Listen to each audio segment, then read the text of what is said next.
Good morning po sa lahat. Isa pang maliyugto ng ating daily Bible blessings. Pamagat po ng ating umaga ay ang Diyos at ang halalan. Ang Diyos at ang halalan. Naman po para sa isang Pilipino na mabahala kapag nalapit na ang isang halalan o eleksyon. Mas maganda nga po na tayong mabahala ukol sa isang eleksyon o halalan. Ito ay katibayan na tayo mayroong malasakit para sa ating bansa at para sa kapakanan ng ating mga kapwa Pilipino. Maaaring tayo mabahala dahil sa uri ng mga kandidatong tumatakbo sa halalan o eleksyon.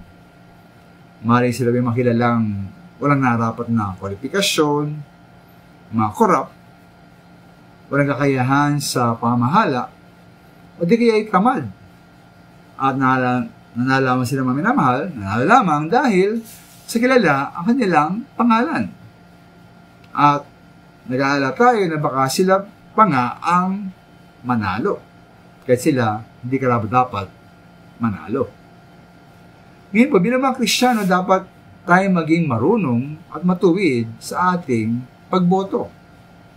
Ating iboto lamang po ay mga wastong, mga tao may wastong, pagkatao at karakter. At may kakayanan, kakayahan, sapat na karanasan, at mahusay na track record sa paglilingkod sa ating bayan. Ngayon kung sakaling manalo pa rin, hindi karapat-dapat manalo, paano yun? Ito po nakakalungkot ito, hindi po ba? Ngiti po isa po sa ating dapat na tugon sa bagay na ito ay ang pagtitiwala na ang Diyos pa rin ang may hawak ng lahat ng mga bagay. At hawak at kontrolado niya pati ang mga gagawin ng mga pinuno at mangyari po sa ating pamalaan at sa ating bansa.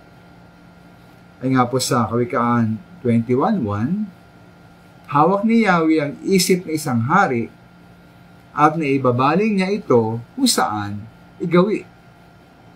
Ang Diyos po ayon sa Daniel 2:21 ang siya naglalagay at nag-aalis ng mga hari sa luklukan. Kaya't nga po ang mga binabalangkas ng mga bansa ayon sa mga awit 33Gs ay nababagot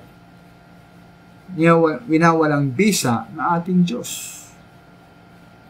Kaya po tayo magtiwala na ating Diyos ay nag-iisa at walang hanggang hari ng mga hari.